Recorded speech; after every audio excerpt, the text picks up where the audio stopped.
Bwana, mambo vipi Amos? Mambo ni poa. Au sio? Ndiyo. Naona umekaa katika chuma yako hapo, au sio? Umesema unaendesha bodaboda hiyo na unapata faida nyingi, unawekeza katika kikundi. Yaani kwenye kikundi unawekeza nini sasa? Yaani unachokiwekeza wewe hasa ni nini? Nawekeza hisa. Nawekeza hisa, napata hisa kupitia bodaboda yangu. Yaani kila kitu na mafanikio yote unayoyaona ni kupitia bodaboda. Okay. Kwa unahisi kikundi chako ambacho ulicho wewe kina mchango wowote kuhusiana na hii pikipiki yako? Ndiyo, kinao. Kivipi yani?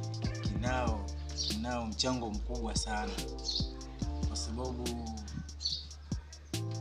hisa zangu, maisha yangu na kila kitu kinachonizunguka ni kupitia pikipiki yangu.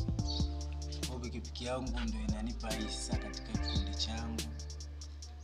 Ndio inaendesha maisha yangu. Sasa lakini mimi naona watu wanaoendeshaga pikipiki asilimia baadhi ya vijana wamekuwa na changamoto sana. Na changamoto ambazo tunaziona, utakuta mtu anaendesha pikipiki lakini bado kimaisha kama hayuko sawa. Yaani unaweza kama ana changamoto ya kifedha na nini. Wewe hili ungependa ulizungumziaje? Yaani na kwa nini unafikiri ni shida ni nini? Shida pale ni kujitambua. Yaani kujua namna ya kufanya kazi muda wako. Yaani namna ya kufanya kazi, kupangilia muda wa kufanya kazi na mambo mengine. Lakini kinachotufirisha wengi ni kuchanganya muda wa kazi na mambo mengineo kama starehe, uvivu.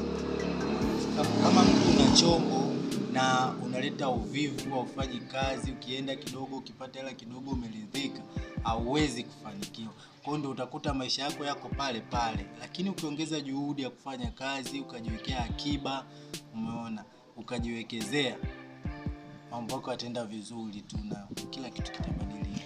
Na tumeona vijana wengi hasa kwenye pikipiki si watu wawekaji sana katika vikundi hivi kama ambavyo wewe ulichopo.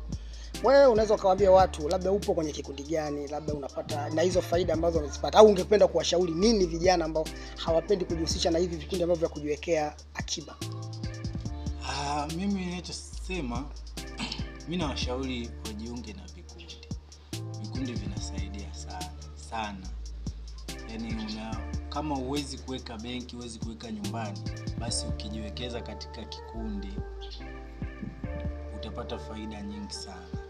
Na utafanikiwa na utakuwa na akiba nyingi na ya kutosha na utajiendeleza. Na ukifanikiwa kuweka akiba nyingi, basi inaweza kusababishia ukapata vitu vingi zaidi, hata pikipiki